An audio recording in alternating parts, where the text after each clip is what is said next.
'రై రై రారా' విషయానికొస్తే నాకు ఇద్దరు వ్యక్తులు బాగా గుర్తొచ్చారు ఈ పాట వింటున్నప్పుడు. ఒకటి మీకు చెప్పి ఉంటారు చాలామంది, శ్రీశ్రీ గారు గుర్తొచ్చారు. ఆయన ఆయన ఆయన ఆయన శైలి కనిపించింది నాకు. కొంతమంది యువకులు పుట్టుకతో వృద్ధులన్న మాట నాకు ఈ పాటలో వినిపించింది ఎక్కడో ఒక చోట. సీతారామ శాస్త్రి గారికి బాగా ఇష్టమైన పాట ఒకటి ఉంది. ఆయన పాట అనగానే, సీతారామ శాస్త్రి గారు అనగానే మనకు బాగా గుర్తొచ్చే పాట ఎప్పుడు ఒప్పుకోవద్దురా ఓటమి అనే పాటలో నెత్తురుంది సత్తు ఉంది ఇంతకన్నా సైన్యం ఉండనా అని ఒక పదం ఉంది. అది కూడా నాకు ఎక్కడో పరోక్షంగా వినిపించింది. ఆ రెండు పోలికలు మీరు పాట రాసినప్పుడు కానీ, రాసిన తర్వాత కానీ, ఇప్పుడు వింటున్నప్పుడు కానీ ఎప్పుడైనా అనిపించిందా? అంటే మొదట మీరు చెప్పిన శ్రీశ్రీ గారి శైలితో నేను ఏకీపిస్తాను. ఎందుకంటే పాట మొదలు పెట్టడమే ఎలా రాయాలనుకున్నది వచ్చినప్పుడు, ఈ పాట వింటున్నప్పుడే కాదు, అది కాగితం మీద రాసుకుని చదువుతున్నప్పుడు కూడా ఉద్వేగం రావాలి అనేది సంకల్పం. అందుకు దానికి శ్రీశ్రీ గారి శైలి చాలా సరిపోయే శైలి, గేయ కవితా శైలి. అవును.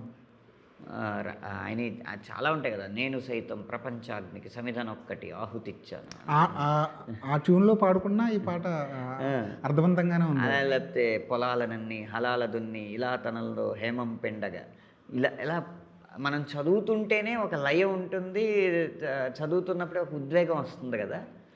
అలా ఉండాలి అంటే ఆ శైలిలో ఉండాలి అని చెప్పి ఈ రై రై రారా పల్లవిని ఎంచుకున్నాం. అందుకే మీకు పాడకుండానే ఎప్పుడైతే మాకు రై రై రారా అన్న శబ్దం దొరికిందో, ఆ దొరికిన వెంటనే వరుసగా పట్టికలో రాసుకున్నాను. అర్థం వచ్చే పదాలు, అర్థం రాని పదాలు, చివర రై రా అనేది ఉండాలి. అలాంటి ఎన్ని పదాలు ఉన్నాయి, ఆ నుంచి బండిరా వరకు గుణింతాలతో సహా అన్నీ ఆరై, ఊరై, ఏరై, ఈరై, దారై అలాగా రాసుకుంటే అందులో అర్థం వచ్చే ఏమన్నా, ఇప్పుడు ఓరై అంటే అర్థం లేదు కదా, అలాగే హోరై అంటే అర్థం. అలా అర్థం లేని అన్నీ మళ్ళీ వడకట్టి, అర్థం ఉన్నట్లో మనకు సరిపోయి వడకట్టి అలా చేసి ఆ గేయ కవిత శైలిని అక్కడ పొందుపరచడం జరిగింది. అందువల్లే మీరు అది చదువుతూ ఉన్నారనుకోండి, పాడద్దు, రెహమాన్ గారు ఇచ్చిన ట్యూన్లో పాడద్దు, జస్ట్ రాసుకొని చదువుతూ ఉన్నా, రై రై రారా రై రై రారా అడ్డే లేని దారై రారా రై రై రారా రై రై రారా హద్దే లేని తీరై రారా దూకేటి జోరై రారా పోరాడేటి పోరై రారా నీలో ఆరు నూరై రారా మందల్లోంచి వేరై రారా భయ్యం పీకి పారైరా సిగ్గుంటే సీరైరా జై కొట్టేటి పేరైరా నీ రాక చూసి లోకం చేసే హోరై హోరై హోరై రారా అని చదువుతున్నా కూడా మీకు ఆ ఉద్వేగం వస్తుంది. అందుకని శ్రీశ్రీ గారి ఇది కనిపించడం అనేది దాంట్లో పూర్తిగా సమంజసం మీరు చెప్పింది. కానీ ఎప్పుడు ఒప్పుకోకరా ఓటమి అనే పాటని అసలు రెఫరెన్స్ తీసుకోలేదు ఈ పాటకి, సీతారామ శాస్త్రి గారి శైలిని. కానీ ఇంకా చెప్పాలంటే ఏం పీకేవు ఏం పొడిచావు అనేది ఆయన వాడరు. కానీ ఇప్పటి జెన్జీ మెదడులోకి చొచ్చుకుపోవాలి అంటే అలాంటి కర్కశమైన ప్రయోగం ఉండాలి అని అనిపించి చేశాను ఇలాంటి పాటలు. అంటే ఇంతకీ సీతారామ శాస్త్రి గారి రెఫరెన్స్ మీకు ఈ పాటలో ఎక్కడ కనిపిస్తుంది అంటే, మీకు ఒక్కడు సినిమా ఉంది కదా, ఒక్కడు సినిమాలో ఆటనే మాటకర్థం నిన్ను నువ్వు గెలిచేటి యుద్ధం పసిడి పతకాల హారం కాదురా విజయ తీరం ఆటనే మాటకర్థం నిన్ను నువ్వే గెలుచు యుద్ధం. అందులో కబడ్డీ ఆటగాడు ఆ స్టోరీలో ఏం చేశాడు అన్నదానికి ఆయన ఆటనే మాటకర్థం నిన్ను నువ్వే గెలుచు యుద్ధం అన్నారు.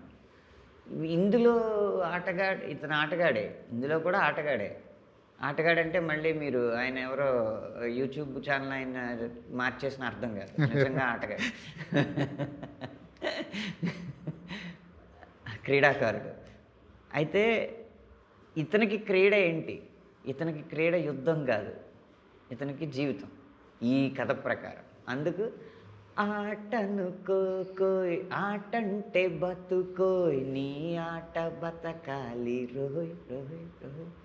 ఈరోజు కూడా మనం గవాస్కర్ గారి ఇన్నింగ్స్, టెండూల్కర్ గారి ఇన్నింగ్స్, ఆ తర్వాత వచ్చిన కోహ్లీ ఇన్నింగ్స్, ఇప్పుడు జరుగుతున్న సంజు శాంసంగ్ ఇన్నింగ్స్ తీసుకుంటే ఆ పాత వీడియోలు కూడా మనం ఇవి లైవ్లే కాకుండా పాత వీడియోలు కూడా అప్పుడప్పుడు యూట్యూబ్లో చూసి అబ్బా ఈ కవర్ డ్రైవ్ ఆడాలంటే ఇతనే ఆడాలి, ఈ బ్యాక్ ఫ్లిప్ ఆడాలంటే ఇతనే ఆడాలి అని చెప్పుకుంటూ ఉంటాం కదా. అంటే వాళ్ళు వాళ్ళ ఆటని లైఫ్ లాగా భావించారు కాబట్టి వాళ్ళ ఆట అయిపోయిన తర్వాత కూడా వాళ్ళ ఆటకి ఇంకా లైఫ్ ఉంది. అవును. సో వాళ్ళ ఆట ఇంకా బతుకుతుంది. అలా నువ్వు గనక ఆటనే బతుకనుకో, అప్పుడు నీ ఆట బతుకుతుంది అని తీసుకున్నాను. ఆ ఒక్కడి రిఫరెన్స్ మీకు కొద్దిగా కనిపిస్తుంది.